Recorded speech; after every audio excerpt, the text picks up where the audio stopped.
श्री सच्चिदानंद सद्गुरु साईनाथ महाराज की जय। श्री सच्चिदानंद सद्गुरु अलिवेलु मंगम्म सहित भरद्वाज महाराज की जय। श्री सच्चिदानंद सद्गुरु नामपल्ली बाबा महाराज की जय। जय साई मास्टर। ఈరోజు సత్సంగంలో మనం శ్రీ సాయినాథ ప్రబోధామృతము అనే గ్రంథాన్ని వివరించుకుంటున్నాం. రచన పూజ్య శ్రీ ఆచార్య ఎక్కిరాల భరద్వాజ్ మాస్టర్ గారు. దీనిలో మనం సద్గురు వాక్యోపదేశం అనే 2వ అధ్యాయాన్ని మనం చదువుకుంటున్నాం. మనం క్రితం సత్సంగంలో బాబా సూక్తి 2వది, తన నిలయంలోని వారందరినీ తాను తెలుసుకోవాలి, సద్గురువుకు పగ్గాలప్పగించిన తరువాత చింతకు తావే లేదు, అల్లా నామం శాశ్వతం, అల్లాయే సర్వస్వం. ఈ సూక్తి గురించి వివరణ మనం ఈ 3 సూక్తుల్లో ఇమిడి ఉన్న మొత్తం వివరణ అంతా మనం చదువుకుంటున్నాం. మాస్టర్ గారు చెప్పిన దాన్ని దీంట్లో ఏం చెప్పుకున్నామంటే, మానవుడు దైవాన్ని ఆశ్రయించడానికి సామాన్యంగా మనకు కనిపించే కారణాలు ఏంటంటే, జీవితంలో కష్టాలు తీరుతాయని ఆశ కానీ, లేక తాను కోరినవి ఆయన దయతో లభిస్తాయని కానీ ఆశ్రయిస్తాం. మనందరం సామాన్యులమైన మనందరం కూడా ఏవో జీవితంలో మన కష్టాలు వచ్చినప్పుడు అవి తీరుతాయని కానీ, లేకపోతే మన కోరికలు ఏమైనా తీరుతాయని కానీ ఆ ఆశతోటే మనం దైవాన్ని కానీ మహనీయులను కానీ ఇట్లా మనం ఆశ్రయిస్తాం అనమాట, సద్గురువుని. ఎక్కడో అరుదుగా మాత్రమే ఒక్కొక్కరు ఈ సృష్టి జీవితాల తత్వము లక్ష్యము తెలుసుకోగోరి అన్వేషించి ఆ తత్వమే దైవమని తెలుసుకుంటారు. ఎక్కడో చాలా అరుదు అనమాట అండి. చాలా అరుదుగానే ఎక్కడో ఒక్కరు ఈ సృష్టి జీవితాల తత్వము లక్ష్యము తెలుసుకోగోరి అన్వేషించి ఆ తత్వమే దైవమని తెలుసుకుంటారు, అరుదుగా ఉంటారు. దాన్నే భగవద్గీతలో కూడా ఆర్తుడు ఉన్నాడు, అర్ధార్థి ఉంటారు, జిజ్ఞాసువు ఉంటారు, జ్ఞాని ఉంటారు అని చెప్పారు. అదంతా మనం కూడా చదువుకున్నాం మొన్న. మానవ నైజాన్ని అనుసరించి మొదట 2 రకాల వారే ఎక్కువ మంది దైవాన్ని ఆశ్రయించడం మనకి లోకంలో కనబడుతూ ఉంటుంది. వీరందరినీ జిజ్ఞాసు లెక్కలో మనం వేయలేము అని చెప్పారనమాట. అంటే మనం ఇప్పుడు శాశ్వతమైన తృప్తి శాంతి అనేవి ఏదైతే ఉన్నదో దానికోసం అదే మన జీవిత లక్ష్యం అని తెలుసుకుంటే కానీ మనం ఆ లిస్టులోకి వెళ్ళలేము. లేకపోతే ఇక్కడే ఉంటాం మనం. జిజ్ఞాసులు లిస్టులోకి, జ్ఞానుల లిస్టులోకి మనం అసలు వెళ్ళాం. ఆర్తి అర్ధార్థి లిస్టులోనే మనం ఉంటాం అన్నమాట. ఏమవుతుంది, అది కనుక మన జీవిత లక్ష్యం కాకపోతే కనుక కష్టసుఖాలు ఎందుకు ప్రాప్తిస్తాయో, నిజమైన దుఃఖ నివృత్తి ఎలా కలుగుతుందో, భగవత్కృప వలన దుఃఖ నివృత్తి ఇష్టాప్రాప్తి ఎందుకు కలుగుతాయి, ఒకప్పుడు కలిగినట్టుంటే ఒకప్పుడు కలగనట్టుంటాయి, ఇవి ఎందుకో ఇవన్నీ కూడా మనకి ఏమీ తెలియదు.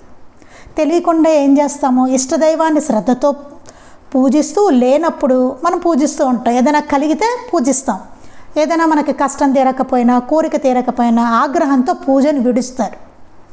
మరలా తలకు మించిన సమస్యలు వచ్చినప్పుడు తాము ఇదివరకు ఆరాధించిన దైవాన్ని విడవడమే కారణమనే భయం వల్ల కానీ, చూసారు కారణాలు ఎట్లా ఉంటున్నాయి, భయం వలన కానీ లేక వేరొక గత్యంతరం కనిపించక కానీ, ఇటు భయమైనా ఉంటుంది లేక గత్యంతరమైనా లేక ఏం చేస్తాం, కష్టాలు వస్తూ ఉంటాయి. మనం గత జన్మలో చేసుకున్న వాటిని అనుభవించాలి కదా, వస్తూనే ఉంటాయి.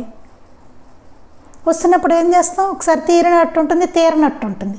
తీరనప్పుడేమో దైవాన్ని పూజించడం మానేయడం, మళ్ళీ తలకమించిన సమస్యలు వస్తాయి. అయ్యి బాబా అది ఇదేదో మానేసాం అందుకే వచ్చింది కాబోలనిపిస్తుంది, అవి వేసి మళ్ళీ భయం వేస్తుంది. లేకపోతే గత్యంతరం ఉండదు, మన చేతుల్లో ఏం ఉండదు, ఉండక మళ్ళీ దేవుడి దగ్గర పరిగెడతారు. జరిగేది ఇదే అందరికీ. మీరు ఏదైనా అనుకోండి, దైవం అనుకోండి, సద్గురువు అనుకోండి, మహాత్ములు ఎట్లా అయినా తీసుకోండి, ఇదే పరిస్థితి.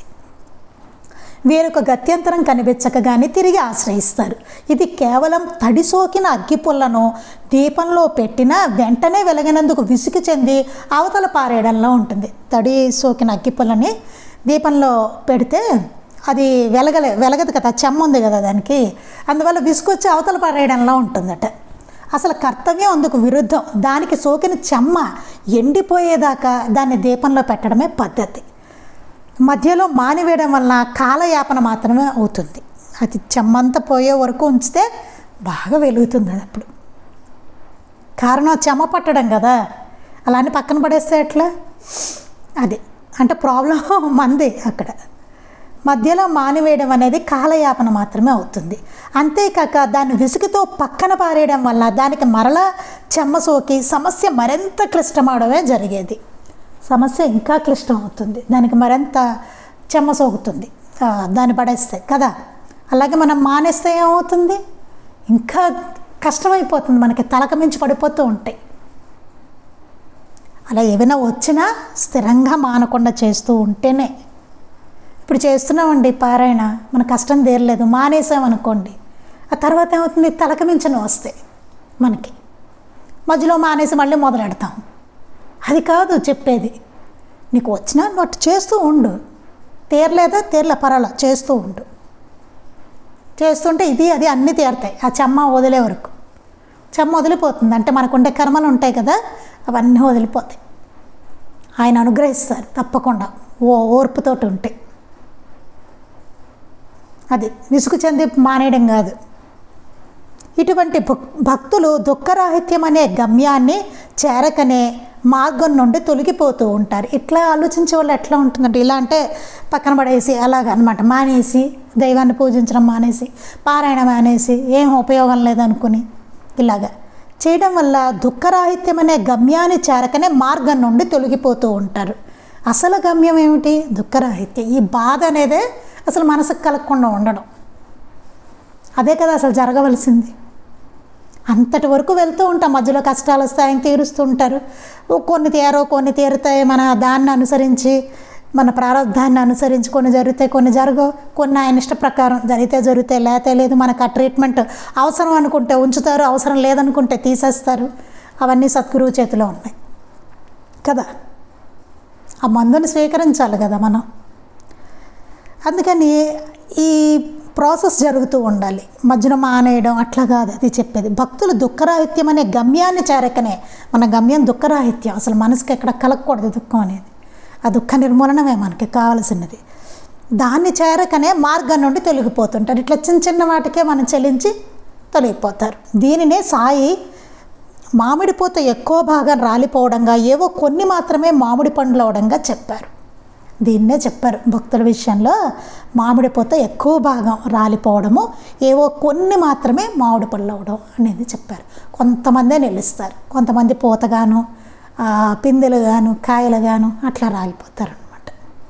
అది కొన్నే నిలుస్తాయి చూసారా, మామిడి చెట్టుకి పండ్లు అయ్యి చక్కగా అలాగే. అది మనమే ఉండాలా లేదా చూసుకోవాలి. ఈరోజు ఇంకా ఏం చెప్పారో చూద్దాం. ఇట్టి భక్తిని గురించే రాజసిక శ్రద్ధ అన్నది. ఇట్లాంటి భక్తినే రాజసిక శ్రద్ధ అన్నారు. అంటే పూజించి మళ్ళీ మానేయడం, అది మనకి నెరవేరకపోతే మానేస్తారు, అబ్బాయి అవలేదు, అది దాన్నే రాజసిక శ్రద్ధ అన్నారు. వీడికి శ్రద్ధ లేదు, సాత్వికమైన శ్రద్ధ లేదు, రాజసికమైన శ్రద్ధ ఉంది వీడికి. అదే రాగద్వేషాది భావ ప్రాబల్యం వలన తామస శ్రద్ధ కూడా మారుతూ ఉంటుంది. ఆ రాజసిక శ్రద్ధ ఏమవుతుంది? రాగద్వేషాది భావ ప్రాబల్యం పెరిగిపోయిన కొద్దీ అది తామస శ్రద్ధగా కూడా మారిపోతూ ఉంటుంది. ఇలాంటి స్థితిని, మరి ఇలాంటి స్థితి వస్తే ఎలాగా, ఏం చేయాలి అంటే, ఇలాంటి స్థితినే ఎట్లా మార్చుకోవాలంటే మనకి ఛాన్స్ ఉంది కాబట్టి చెప్తున్నారు. మనం ఇట్లాంటివి చేస్తాం కాబట్టి చెప్తున్నారు. అందుకే సత్సాంగత్యం, సద్గ్రంథ పఠన సాధనల ద్వారా అసలు లక్ష్యాన్ని, దాన్ని పొందే మార్గాన్ని కొంతవరకైనా తెలుసుకొని అట్టి అప్రధాన లక్ష్యాల కోసం కాక భగవత్ కృప అనబడు సుఖశాంతి రూపకమైన దుఃఖ విముక్తినే లక్ష్యంగా దైవ ప్రార్థన ప్రారంభిస్తారు. అందుకే ఏం చెప్తారు మనకి, అలా చేసుకుంటూ పోతుంటే కాస్త పూజించడం మానేయడం ఇట్లా అయిపోతూ ఉంటుంది పరిస్థితి దైవాన్ని ఆశ్రయించిన తర్వాత. అందుకని ఏం చెప్పారు మనకి, అలాంటి స్థితిలో మనకు వెళ్ళిపోతాం కాబట్టే సత్సాంగత్యం ఉండాలి. మంచి సత్పురుషులతో సాంగత్యం, లేదా మంచి వాళ్ళతో మంచి విషయాలు మాట్లాడుకునే వాళ్ళ సాంగత్యం, లైక్ మైండెడ్ పీపుల్ ఎప్పుడూ ఉండాలి. అవే ఆలోచనలతో ఉండేవాళ్ళు ఎప్పుడు మన చుట్టూ ఉండాలి. అంతే కదా, మన ఏ జనాల్లో ఉంటే అలాంటి ఆలోచనలు మనకు వస్తూ ఉంటాయి. మనమే పరీక్షించుకోవచ్చు. కొన్నాళ్ళు తిరుగుతూ ఉండండి ఎక్కడికైనా, మళ్ళీ పారాయణ చేయాలంటే చాలా చిరాకుగా ఉంటుంది. నలుగురితో మాట్లాడుతూ అలాగ 2-3 రోజులు గడిపామనుకోండి, 4వ రోజు పారాయణ చేయబుద్ధి కాదు. సత్సంగం అంటే బోరుగా అనిపిస్తుంది, తేడా వస్తుంది మనకి.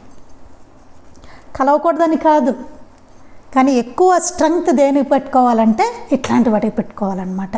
ఇలాంటి స్థితిని సత్సాంగత్యం, సద్గ్రంథ పఠన, మంచి మంచి గ్రంథాలు చదవడం, చక్కటి గ్రంథాలు చదవడం, సద్గ్రంథ పఠన, సాధన, మన సాధన మనం మానేయకుండా చేసుకోవడం, సాధనల ద్వారా అసలు లక్ష్యాన్ని, దాన్ని పొందే మార్గాన్ని కొంతవరకైనా తెలుసుకొని వీటి ద్వారా అసలు మనకి లక్ష్యం ఏమిటి అనే దాన్ని పొందే మార్గాన్ని, దాన్ని పొందాలంటే ఏంటి మార్గం అనే దాన్ని కొంతవరకైనా తెలుసుకొని అట్టి అప్రధానమైన లక్ష్యాల కోసం కాక, అంటే మన లక్ష్యం ఏదో దాన్ని తెలుసుకుని వెళ్ళాలి తప్ప అప్రధానమైన లక్ష్యాలు కొన్ని ఉంటాయి మనకి, వాటి కోసం కాక, అవసరం లేని వాటి కోసం కాక, భగవత్ కృప అనబడు సుఖశాంతి రూపకమైన భగవంతుని కృప, ఆయన కృప ఉండాలి అని, అదే సుఖశాంతులను ఇచ్చేదని, దుఃఖ విముక్తినే లక్ష్యంగా, దుఃఖ విముక్తే మనకి లక్ష్యం అని దైవ ప్రార్థన ప్రారంభిస్తారు.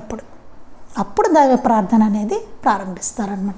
ఇవన్నీ ఉండాలి, అందుకే చెప్తున్నారు. లేకపోతే మధ్యలోనే మనం వెళ్ళిపోతాం. ఇంకా ఇవన్నీ పెట్టుకుంటే మన ఆలోచన మారుతుంది. తమ యత్నం సఫలమవడానికి అవసరమైన విజ్ఞానాన్ని సేకరించనారంభిస్తారు. అప్పుడు మన యత్నం అనేది సఫలం కావడానికి ఏం కావాలి, మనకి ఎట్లాంటి విజ్ఞానం కావాలి అనేది అప్పుడు సేకరించడం ఆరంభిస్తారట. మహనీయులను దర్శించి వారి బోధనలను విని సద్గ్రంథాలను చదువుతారు. అప్పుడేమవుతుంది, ఓహో మహనీయులు మన జీవితంలో ఉండాలి, వారు ఉంటేనే మనకు మంచిది, మనం ఏదైతే లక్ష్యం ఉందో దాన్ని చేరుకోగలం వారి ద్వారానే అని చెప్పి మహనీయులను దర్శించుకోవడం స్టార్ట్ అయ్యి వారి బోధనలను విని, వారి బోధలు ఏమున్నాయి, ఏమిటి, వారు ఏం చెప్పారు అనే వాటిని విని సద్గ్రంథాలు చదువుతారు. మంచి మంచి గ్రంథాలు చదవడం స్టార్ట్ చేస్తారు. క్రమంగా జిజ్ఞాసులుగా మారుతారు. అప్పుడు ఏమవుతుంది, అప్పటి వరకు అర్ధార్థిగా ఉంటారు. అలాంటి వాళ్ళు ఏమవుతుంది, ఇవన్నీ చేసుకుంటూ వెళ్తే క్రమంగా జిజ్ఞాసులుగా మారుతారట. అట్లాంటి వాళ్ళు మారి, అంటే వీరి లక్ష్యం లౌకిక దుఃఖాల నుండి విముక్తి, లౌకిక కామ్యాల పరిపూర్తిగాక శాశ్వత దుఃఖ నివృత్తి కలిగే రీతిన అట్టి మార్గంలో నిశ్చలంగా పయనించడానికి అవసరమైన అవగాహనను పొందుతారు.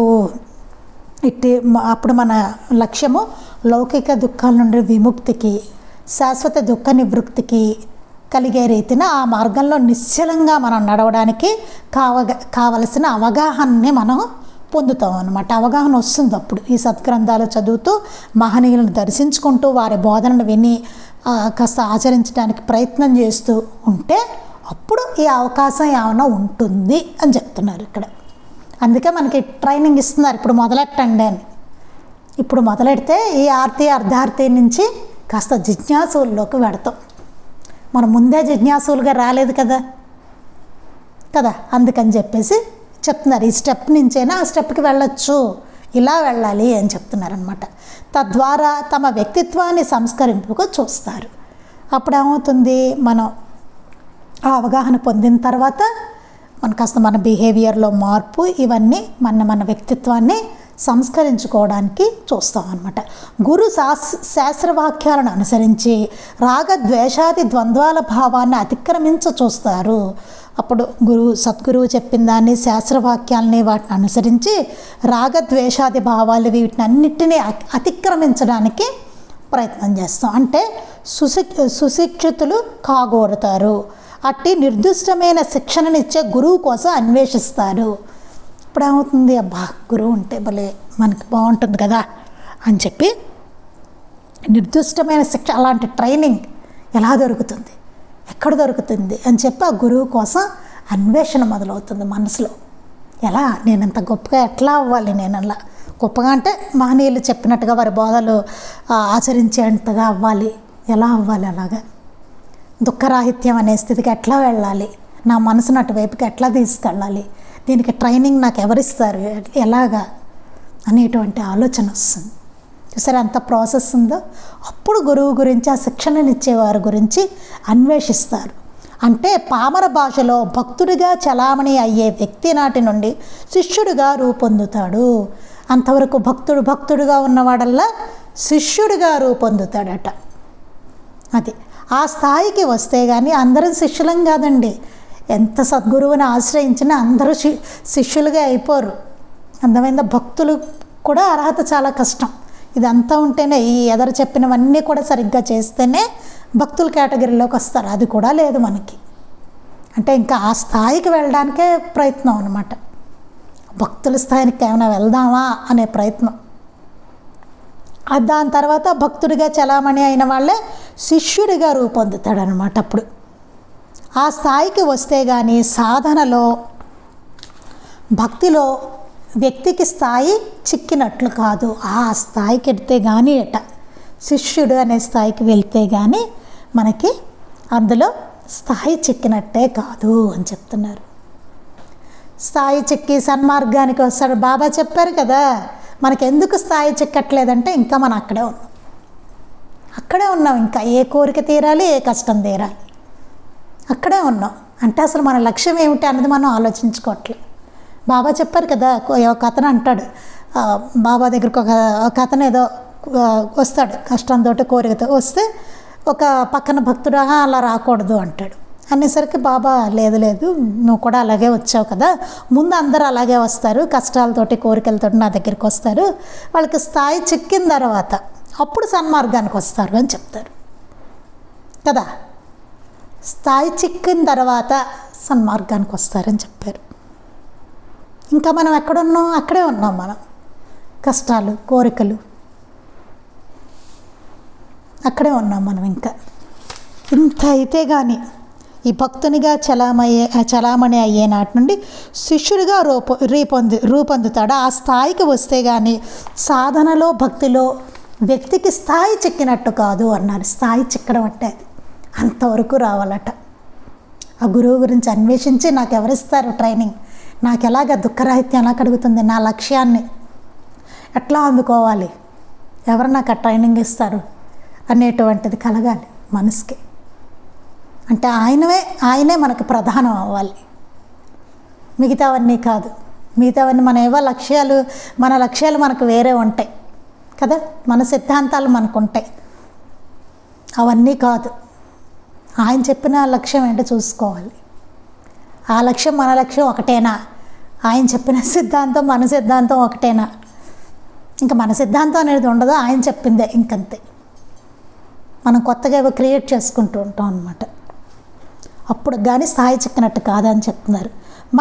మనం ఒకరినన్నా ఆశ్రయించాలి, లేక ఇతరులకు మార్గమన్నా చూపాలి అన్న సాయి సూక్తిని అర్థం చేసుకుంటారు. అప్పుడు మనం ఒకళ్ళన్నా ఆశ్రయించాలి, లేక ఇతరులకు మార్గం అన్నా చూపు అన్న బాబా సూక్తిని అర్థం చేసుకుంటారు. తన గమ్యం చేరే వరకు గురువుని ఆశ్రయించుకునే ఉండాలి అని ఈ వాక్యానికి అర్థం. ఈ వాక్యానికి అర్థం ఏంటంటే, మనం ఒకరినన్నా ఆశ్రయించాలి, లేక ఇతరులకు మార్గమన్నా చూపాలన్న సాయి సూక్తికి అర్థం ఏంటంటే, మనం గమ్యం చేరే వరకు గురువుని ఆశ్రయించుకునే ఉండాలి. ఏదైతే గమ్యమో అది చేరే వరకు, మన లక్ష్యం ఏంటో, గమ్యం ఏంటో అది చేరే వరకు గురువుని ఆశ్రయించుకునే ఉండాలి అనేది ఈ వాక్యానికి అర్థం. అయితే శాస్త్ర పరిచయం ఉన్నంత మాత్రాన ముఖ్య సూత్రం పూర్తిగా అర్థమవుతుంది అనడానికి వీలు లేదు. అబ్బే లేదండి, నేను చాలా శాస్త్రాలు చదువుకున్నాను, చాలా గ్రంథాలు చదువుకున్నాను అంటే ముఖ్యమైన సూత్రం అర్థం. మరి నేను గొప్పవాడినే అన్నాడు అనుకోండి, నేను ఎందుకు గురువుని ఆశ్రయించాలి, నేను ఎందుకు ఆయన అంటిపెట్టుకుని ఉండాలి అని అన్నాడు అనుకోండి ఎవరైనా, నాకు అన్నీ వచ్చు, నాకు అన్నీ తెలుసు అంటే చదువుకుని ఉండవచ్చును కాక, కానీ వాడికి ఎక్స్పీరియన్స్ ఎక్కడుంది, అనుభవం ఎక్కడుంది? చదువుకున్నాడు అంతే, అనుభవం లేదు. అదే సద్గురువుకి, మహనీయులకి వాళ్ళకి అనుభవం ఉంది, వీడికి అనుభవం లేదు, చదువుకున్న ఇదే. మాస్టర్ గారు దీనికి ఒక ఎగ్జాంపుల్ చెప్పారు, మనం అంతకుముందు ప్రవచనాల్లో చదువుకున్నట్టున్నాం దీన్ని. ఒకరిని అడిగితే ఒంగోలు మ్యాప్ ఉందనుకోండి, ఒంగోలు వెళ్ళి వచ్చినవాడు ఒంగోలు చెప్పడానికిను, ఉత్తిన మ్యాప్ చూసి ఒంగోలు గురించి అంటే జస్ట్ మ్యాప్ చూసినవాడు చెప్పడానికిను, నిజంగా ఒంగోలు వెళ్ళి వచ్చినవాడు చెప్పడానికిను ఎంత తేడా ఉంటుంది. అది అంత తేడా అనమాట. అక్కడ మాస్టర్ గారు అదే చెప్తారు, అనుభవం. వాడికి అనుభవం ఉంది, వెళ్ళొచ్చాడు, చూశాడు, అంతే కదండి. ఇప్పుడు నన్ను వచ్చి మీరు అడిగారు అనుకోండి, దైవము చెప్పు అంటే నేనేం చెప్తాను? ఏదో చెప్తాను అంతే, ఇందులో చదివిందో ఏదో చెప్తాను. ఇందులో ఏదో మాస్టర్ గారిని అడిగితే అది వేరేలో ఉంటుంది. ఆయన చూశారు, ఆయనకు అనుభవం ఉంది, మనకు లేదు, ఆయన అనుభవించారు. నాకు లేదు, నేను ఏదో చదువుకున్నాను పుస్తకాలు, అంతవరకే చెప్తాను, నేను అట్లాగే చెప్తాను, అంత అనుభవం లేదు నాకు. అది అందుకనే చదువుకున్నంత మాత్రాన పూర్తిగా అర్థమవుతుంది అనడానికి వీలు లేదు. అహంకారాది వికారాలు శాస్త్ర విజ్ఞానాన్ని కూడా నిష్ఫలం చేస్తాయి. కానీ లోపల పోవలసినవి పోవు, ఎంత చదువుకున్నా. అహంకారము, ఈ వికార భావాలు అవన్నీ పోవు. బలహీనతలు ఎంత గ్రంథాలు చదివేసుకున్నా అవన్నీ పోవండి. మనంతట మనం చదివేసుకుంటే పోయేవి కాదు ఇవన్నీను. అలా అయితే బోళ్ళంతమందికి బయట ఎంతో చదువుకున్న వాళ్ళు ఎంతోమంది ఉన్నారు, అవపోసన పట్టిన వాళ్ళు ఉన్నారు కదా. గ్రంథాలన్నీ తెగ చదివేసి చూడండి, భగవద్గీత తెగ చెప్పేస్తారు, అవునా? మరి పోయాయా? అందులో ఉన్నవన్నీ వాళ్ళు అచీవ్ అయిపోయారా చదువుకున్నవన్నీ? అలా అయితే ఇంకా అక్కడ కూర్చొని చెప్పుకోక్కర్లేదు వాళ్ళు ఇంకా, అవునా? అహంకారాది వికారాలు శాస్త్ర విజ్ఞానాన్ని కూడా నిష్ఫలం చేస్తాయి. ఆ శాస్త్ర విజ్ఞానం ఎంత ఉన్నా లోపల వికార భావాలు ఉంటాయి చూసారా, దాన్ని మొత్తం నిష్ఫలం అయిపోతుంది, దానివల్ల ఉపయోగం లేదు.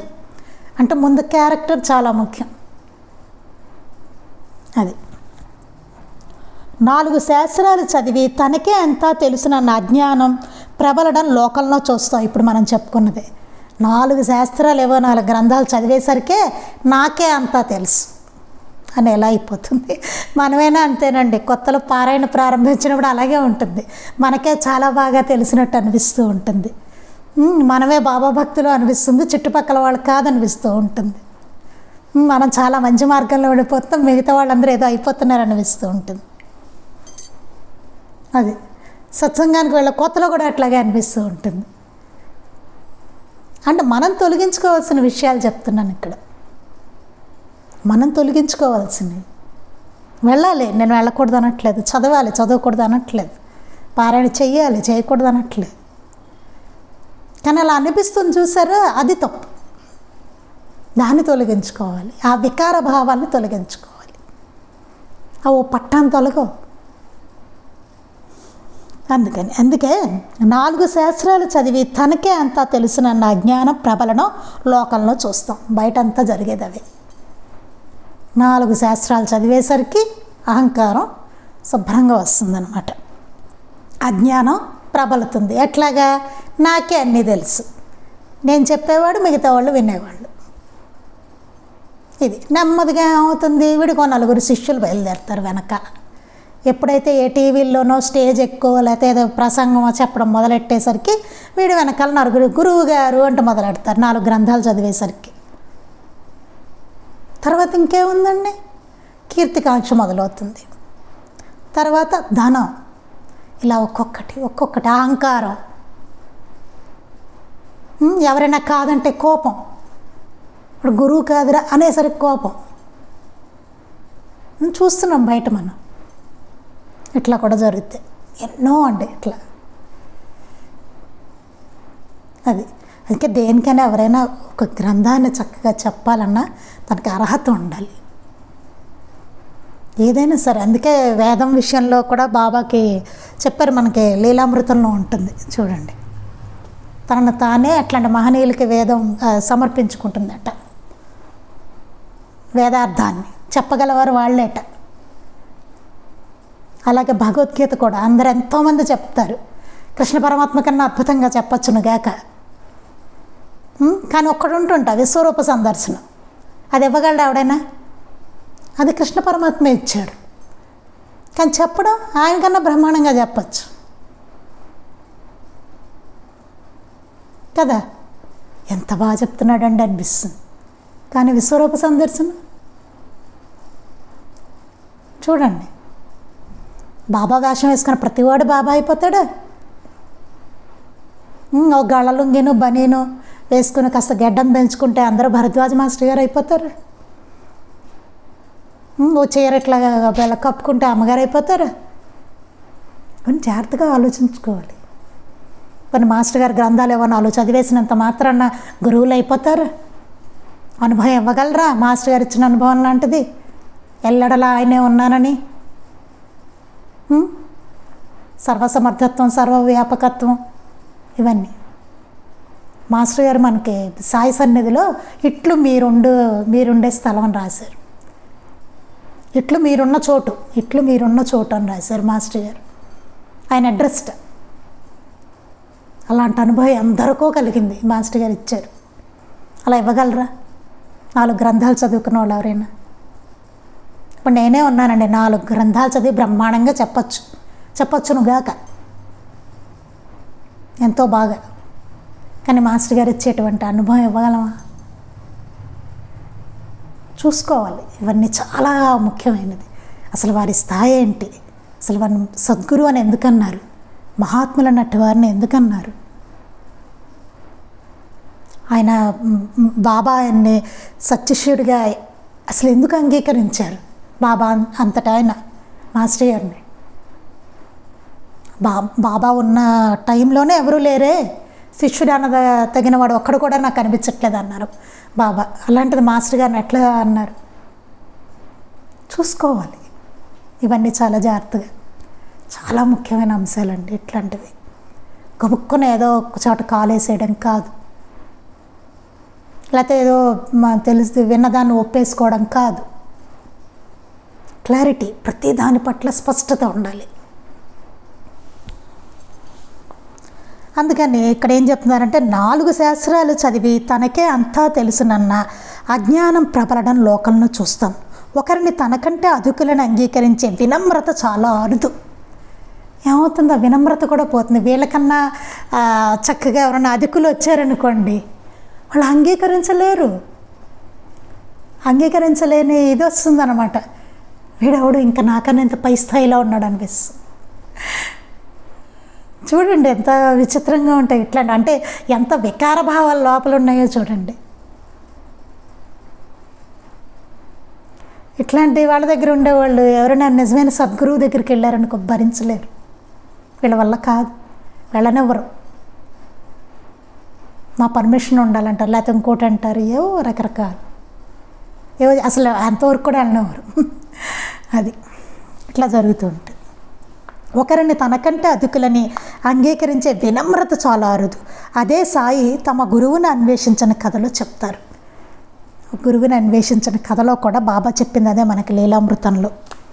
ఆయనతో బయలుదేరిన వారు అడవిలో తారసిల్లిన అడవివాని ఆతిథ్యాన్ని, ప్రేమను, నిరహంకారాన్ని, పరోపకార బుద్ధిని దైవ లక్షణాలుగా గుర్తించలేక అతనిని నిరాకరించి స్వబుద్ధితో అన్వేషణ చేయదలిచి వెళ్ళిపోతారు. అందుకే 4 బయలుదేరుతారు కదా గురువుని అన్వేషించడానికి. బాబా చెప్తారు ఆయన అన్వేషించిన వృత్తాంతం. ఆయనతో బయలుదేరిన వారు అడవిలో ఒక అతను కనిపించి ఆతిథ్యం ఇస్తానంటాడు. మిగతా వాళ్ళందరూ నిరాకరిస్తారు, తీసుకోరు, వాళ్ళు వెళ్ళిపోతారు. కానీ బాబా ఒక్కరు తీసుకుంటారు. బాబా ఏం చేశారు, అతని ఆతిథ్యాన్ని, ప్రేమను, నిరహంకారాన్ని, పరోపకార బుద్ధిని దైవ లక్షణాలుగా ఆయన గుర్తించారు. కానీ వీళ్ళెవరూ గుర్తించలేదు వాటిని దైవ లక్షణాలు. అతను నిరాకరించి స్వబుద్ధితో అన్వేషణ చేయదలిచి వెళ్ళిపోతారు. మా అంతటి మేము చేసుకుంటాం అన్వేషణ, గురువుని మేము అంతటి మేమే వెతుక్కుంటాం అని వెళ్ళిపోయారు వాళ్ళందరూ. మొదట సాయి కూడా అలానే చేస్తారు. ఆ అడవి సంసారం అంటే బాబా చెప్పడం అంటే మొదట నేను అట్లా చేశాను, మళ్ళీ తిరిగి అడవి అతను మా ఇచ్చిన ఆతిథ్యాన్ని నేను స్వీకరించాను అని చెప్పారనమాట. ఆ అడవి అంటే ఏంటంటే దీనికి ఒక ఉదాహరణ చెప్పుకుంటూ వచ్చారు ఇక్కడ. ఆ అడవి సంసారం, అడవిలో పడి తిరగడం అంటే ఏంటి, వాళ్ళందరూ అడవిలో పడి ఇంకా తిరిగారట, ఇంకా వాళ్ళు అన్వేషిస్తూనే ఉన్నారు, ఆకలి దప్పులతో తిరుగుతూనే ఉన్నారట. కానీ బాబా ఒక్కరే గురువుని దగ్గరికి వెళ్ళి ఆయన ఆశ్రయించారు అనమాట. అతను ఇచ్చిన అన్నపానీయాలన్నీ స్వీకరిస్తే అప్పుడు ఆయన ఎదుట గురువు వస్తారనమాట. అప్పుడు అది మిగతా అంతా తలకిందలుగా వేలాడతీయడం ఇవన్నీ జరిగేట. ఈ వెళ్ళిపోయిన వాళ్ళు ఏంటంటే ఆ అడవి అనేది సంసారం, మళ్ళీ వాళ్ళు ఆ సంసారంలో పడి తిరుగుతున్నారట. రాగద్వేషాలు ఆ బాధలే అందరి క్రూర జంతువులు. అందులో మరి అడవంటే క్రూర జంతువులు ఉంటాయి కదండి, అవన్నీ రాగద్వేషాలు ఇవన్నీ ఉంటాయి కదా మనకి బాధలు, అవన్నీ క్రూర జంతువులు. అది అగమ్య గోచరంగా ఉంటుంది. అందుకే మార్గదర్శి అయిన గురువు సహాయాన్ని నిరాకరించి అంత శాస్త్ర విజ్ఞానం ఉన్న దారి తప్పి కేవలం పూర్వపుణ్యం వల్ల మాత్రమే బయలుదేరిన చోటుకు చేరి మరలా మార్గదర్శిని కలుస్తారు. అందుకే అందులో కూడా ఏం చెప్పారంటే అంత శాస్త్ర విజ్ఞానం ఉంది వాళ్ళందరికీ కదా, అందరూ చదువుకున్న వాళ్ళే శాస్త్ర విజ్ఞానం. వాళ్ళకి ఉంది. అందుకని వీళ్ళు ఏం చేశారు, మార్గదర్శి అయిన గురువు సహాయాన్ని నిరాకరించారట. అంటే గురువు ఆవశ్యకత ఇక్కడ చెప్తున్నారు. వాళ్ళంతటా వాళ్ళు చేసుకుంటామని వెళ్ళారు. అంత శాస్త్ర విజ్ఞానం ఉన్న దారి తప్పారు. వాళ్ళు అడవిలో దారి తప్పేశారు. కేవలం పూర్వపుణ్యం వల్ల మాత్రమే బయలుదేరిన చోటుకి చేరి మరలా మార్గదర్శిని కలుస్తారు. వాళ్ళు పూర్వపుణ్యం వల్లనే మళ్ళీ వాళ్ళు అక్కడ ఆ మార్గదర్శిని కలిశారట. కానీ ఈసారి కూడా సాయి ఒక్కరే కర్తవ్యాన్ని గుర్తిస్తారు. మిగిలిన వారు అజ్ఞాన అహంకారాల వలన మరల అవకాశాన్ని విడుచుకుంటారు. మళ్ళీ అతను కనిపించినప్పుడు బాబా ఒక్కరే అది గుర్తించి అన్నపానీయాలు తీసుకున్నారట. ఆయనకి అర్థమైందని మనకి చెప్తున్నారు. బాబా అట్లా అని కాదు, నేను ఇట్లా చేశాను అని బాబా మనకు చెప్తున్నారు, మనం నేర్చుకోవడం కోసం అన్నమాట. గురువుని ఆశ్రయించాలి అని చెప్పడం కోసం. గురువు ఆవశ్యకత లేకుండా మనం అనుకున్న గమ్యాన్ని చేరలేము అని చెప్పడానికి అన్నమాట. కర్తవ్యాన్ని గుర్తించారట. మిగిలిన వాళ్ళు ఏం చేశారు, అజ్ఞాన అహంకారాల వలన మరలా అవకాశాన్ని విడుచుకున్నారు. మళ్ళీ వాళ్ళు నిరాకరించిపోయారు. వాళ్ళందరూ ముగ్గురు చివరికి దైవం గురించి అన్వేషణ మాని తిరుగుబోతులు అవుతారు. చివరికి దైవాన్ని అన్వేషించడం మానేసి వాళ్ళు తిరుగుబోతులు అయ్యారట. అంటే జనన మరణాల రూపక సంసార చక్రంలో పరిభ్రమిస్తూ పోతుంటారు. అంటే జనన మరణాలుగా అలాగా ఆ సంసార చక్రంలోనే వాళ్ళు తిరుగుతూ ఉంటారన్నమాట. దాన్నే అడవి చెప్పారు కదా, అడవి అంటేనే సంసారం. అలా తిరుగుతూ ఉంటారు వాళ్ళు, ఇంకంతే జనన మరణాలతో. చూసారని గురువు ఆవశ్యకత చెప్తున్నారు అక్కడ. గురువు ఎందుకు అవసరం అనేది నిరాకరించారు మిగతా వాళ్ళు ముగ్గురు కదా. అంటే వీరి శాస్త్ర విజ్ఞానం కూడా వీరికి ఉపకరించలేదు. మరి వాళ్ళు ఏమైనా చదువుకోలేదా అంటే మంచి శాస్త్రాలు చదువుకున్నారు. వాళ్ళు బ్రహ్మాండంగా చదువుకున్న వాళ్ళట, అన్ని శాస్త్రాలు అవపోసన పట్టారు. అంత బాగా చదువుకున్న వాళ్ళు. మరేమి చదువుకుంటే అవ్వలేదు వాళ్ళకి. మళ్ళీ పుడుతూ చస్తూ ఈ రాగద్వేషాలు ఇట్లాగే ఉన్నారు. వాళ్ళకి వచ్చే భావాలు, మళ్ళీ కష్టాలు సుఖాలు, ఏడుస్తూ నవ్వుతూ బతుకుతూ ఇదే పని చేస్తూ అలాగే ఉన్నారు. మళ్ళీ బాబా ఒక్కరే గమ్యం చేరారట. ఆయన గురువుని ఆశ్రయించారు. నిజమైన శాస్త్ర విజ్ఞానంతో మనిషి వినమ్రుడు కావాలి. నిజంగా శాస్త్ర విజ్ఞానం అనేది ఉంటే మనిషికి వినమ్రత రావాలి, వినమ్రుడు అవ్వాలి. లక్ష్యానికి కావలసిన సద్గుణ సాధనా సంపత్తి తనలో అది లేకపోవడం బాగా తెలియడం వల్ల తనలోని అహంకారము నిర్మూలనమై పరిపూర్ణత నొందిన మహనీయుల పట్ల భక్తి శ్రద్ధలు ఇనుమడించాలి. నిజంగా ఆ అట్టి గుణం ఉన్నవాళ్ళైతే వినమ్రుడు అవ్వాలి. నిజమైన శాస్త్ర విజ్ఞానంతో లక్ష్యానికి కావలసిన సద్గుణాలు సాధన తనలో లేకపోవడం అనేది బాగా తెలుస్తుంది. తెలియడం వల్ల ఏమవుతుంది, ఓహో ఇవన్నీ నా దగ్గర లేవన్నమాట అన్న విషయం తెలిసి, ఓ సాధన చేయడానికి అంతటి కావాల్సింది నా దగ్గర లేవు, లక్ష్యానికి కావాల్సిన సద్గుణం నా దగ్గర లేదు అని తెలుస్తుంది. తెలిసినప్పుడు ఏమవుతుంది, అహంకారం నిర్మూలన అవుతుంది. ఇంకా అన్నీ తెలిసిన అహంకారం ఏముంది, కావాల్సిన క్యారెక్టర్ మనకు లేదు కదా, నిర్మూలన అవుతుంది. అప్పుడు ఏమవుతుంది, అలా ఉన్నవాళ్ళు ఎవరున్నారు అని వెతకడం మొదలవుతుంది. అప్పుడు పరిపూర్ణత నొందిన మహనీయుల పట్ల భక్తి శ్రద్ధలు ఇనుమడించాలి. అప్పుడు ఏ మాస్టర్ గారో మనకి ఇట్లా మహనీయులు మనకి తారసిల్లినప్పుడు తెలిసినప్పుడు వాడి గురించి అప్పుడప్పా వీళ్ళు ఎలా అయ్యారు ఇట్లా పరిపూర్ణులు, వీరు కదా మనకు కావాల్సింది, వారిలో కదా ఉండాలి, అక్కడ కదా మనకు కావాల్సిన ట్రైనింగ్ అనిపించి వారి పట్ల భక్తి శ్రద్ధలు కలగాలి. అలా కాక అహంకారం బలపడిందంటే, అలా కాకుండా అబ్బో అన్నీ నాకే తెలుసు, ఆయనతో ఏం పని, గురువుతో నాకేం పని, 4 పుస్తకాలు చదివేస్తే చాలు, లేకపోతే ఆయన రాసిన పుస్తకాలు 4 చదివేసి నేను అట్టాగో అయిపోవచ్చు, చైరెక్కేయచ్చు మాస్టర్ గారి తర్వాత నేనే, ఇట్లాంటివి. అలా కాక అహంకారం బలపడిందంటే మహాత్ముల ఎడల తృణీకార నిర్లిప్త వైఖరులు ఏర్పడ్డాయి. అంటే సేకరించిన పాండిత్యం జీర్ణం కాని ఆహారంగా విషతుల్యంగా పరిణమించిందనే అర్థం. అప్పుడేమవుతుంది, అది కాకుండా అహంకారం బలపడి మహాత్ముల ఎడల తృణీకర నిర్లిప్త వైఖరులు ఏర్పడితే, మహాత్మును తృణీకరించే భావం ఇట్లాంటివి ఏర్పడితే ఈ సేకరించిన పాండిత్యం అంతా జీర్ణం కాని ఆహారంగా విషతుల్యంగా పరిణమించిందని అర్థం. రావాల్సింది మనకు రాలేదనుకోండి, ఆ గ్రంథాలు చదివినప్పుడు ఏం జరగాలో అట్లా జరగకుండా అది ఏమవుతుందంటే ఈ విషతుల్యంగా తయారవుతుంది. ఆ చదువుకున్న విజ్ఞానం అంతా విషతుల్యం అవుతుందన్నమాట. జీర్ణం కాని ఆహారంలాగా. ఆహారం మంచిదే, కానీ వీడికి ప్రాబ్లం పడలేదు. అది వీడికి లోపలికి వెళ్ళేసరికి వీడి జీర్ణ వ్యవస్థ సరిగ్గా లేదు. అందువల్ల వీడికి జీర్ణం కాలేదు. గొప్ప ఆహారమే కావచ్చు, వీడి జీర్ణ వ్యవస్థ సరిగ్గా లేక వాడికి జీర్ణం కాలేదు, విషతుల్యమైంది. అందరికీ అవ్వదు కదా, కొంతమందికి అవుతుంది. అట్లాగే ఇది కూడానండి, కొంతమందికి అలా వికార భావాలు వస్తూ ఉంటాయి అన్నమాట. సేకరించిన ఆ పాండిత్యం ఏమైంది, జీర్ణం కాని ఆహారంలాగా విషతుల్యంగా పరిణమించిందని అర్థం. అది 4 గ్రంథాలు చదివేసరికి అట్లాంటివి వస్తూ ఉంటాయి చూసారా భావాలు, అవన్నీ అన్నమాట. అట్టి అవాంఛనీయమైన పరిణామాలు సంభవించకుండగలందులకే శాస్త్రాధ్యయనం ఎప్పుడు స్వయంగా చేయరాదని. అందుకే ఇలాంటివి ఏం చెప్పారంటే, ఇలాంటి అవాంఛనీయమైన పరిణామాలు మనకి సంభవిస్తాయి కాబట్టి ఈ శాస్త్రాలు వాటిని అధ్యయనం చేయడం అనేది స్వయంగా చేయకూడదు అని చెప్పారు.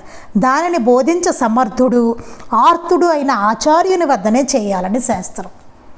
అందుకే దాన్ని బోధించడానికి సమర్థత ఉన్నవాళ్ళు, అర్హుడు అయిన వాళ్ళని ఆచార్యుని వద్దనే వీటన్నిటిని అధ్యయనం చేయాలి, అక్కడే ఉండి అధ్యయనం చేయాలి అని చెప్పి శాస్త్రం అన్నమాట. అది తెలిసిన వారు ఎవరో తెలుసుకుని చేయాలి. ఇప్పుడు ఆధ్యాత్మికత అంటే పొలవమని పోవడం కాదండి, నిజంగా ఏంటది తెలుసుకోవాలి. ముందు తెలుసుకుని అంతటి మహనీయుల వారు ఎంత గొప్పవారో, ముందు అలాంటి వాళ్ళు ఎవరైనా ఉన్నారా అని తెలుసుకుని వారి దగ్గర దానిని అధ్యయనం చేయాలి. అది మనకి బోధించ సమర్థులు వారు అని తెలుసుకున్నప్పుడు అర్హుడైన వాళ్ళని వారి వద్ద ఆచార్యుని వద్దనే అక్కడ వారి వద్దనే చేయాలి అధ్యయనం అనేది. మనకి మనంగా చదివేసుకుంటే మాత్రం ఇది జరిగేది కాదు. ఇంత లోతుందండి బాబా అప్పుడు ఆ జరిగిన దానికి అనమాట, గురువు కోసం అన్వేషించుకుంటూ వెళ్ళిన దానికి ఏంటని అదంతా రాశారు కదా మాస్టర్ గారు, దానికి ఇంత అర్థం ఉంది అందులో. బాబా ఎందుకు అట్లా చక్కగా ఆయన గురువుని ఆశ్రయించయ్యారు, మిగతా వాళ్ళు తిరుగుబోతులుగా ఎట్లా తయారయ్యారని. వాళ్ళు అలాగా జనన మరణ చక్రంలో పరిభ్రమిస్తూనే ఉన్నారట. వాళ్ళు ఆకలి దప్పులతో తిరుగుతూనే ఉన్నారు, గురువుని అన్వేషించడం మాని ఆకలి దప్పులతో తిరుగుతూనే ఉన్నారు. అంటే ఈ సంసారం అనే అడవిలో వాళ్ళు పరిభ్రమిస్తూనే, జనన మరణాలతోటి వాళ్ళు పరిభ్రమిస్తూనే ఉన్నారట. బాబా ఒక్కరే ఆ గురువుని ఆశ్రయించి గమ్యం చేరారట, ఆయన ఒక్కరే. అది అంటే గురువు లేకుండా కుదరదు. నీ అంతటి నువ్వు చేద్దామంటే 4 పుస్తకాలు నేను చదువుకున్నా, నాకు అంతటి గొప్ప విజ్ఞానం ఉంది, నేను బాగా అభ్యసించాను, ఇవన్నీ ఎందుకంటే మనకు చాలా వికార భావాలు ఉంటాయి లోపల. అవి బావు ఎన్ని చదువుకున్నా. అది అందుకని అర్థమైందని అనుకుంటున్నాను. మిగతాది ఇంకా మాస్టర్ గారు ఏం చెప్పారన్నది రేపు మనం చదువుకుందాం. శ్రీ సచ్చిదానంద సద్గురు సాయినాథ్ మహారాజ్ కీ జై. శ్రీ సచ్చిదానంద సద్గురు అలివేలు మంగమ్మ సహిత భరద్వాజ మహారాజ్ కీ జై. శ్రీ సచ్చిదానంద సద్గురు నాంపల్లి బాబా మహారాజ్ కీ జై. గురుదేవ దత్త అవధూత చింతన. లోకా సమస్తాః సుఖినో భవంతు. లోకా సమస్తాః సుఖినో భవంతు. లోకా సమస్తాః సుఖినో భవంతు. జై సాయి మాస్టర్.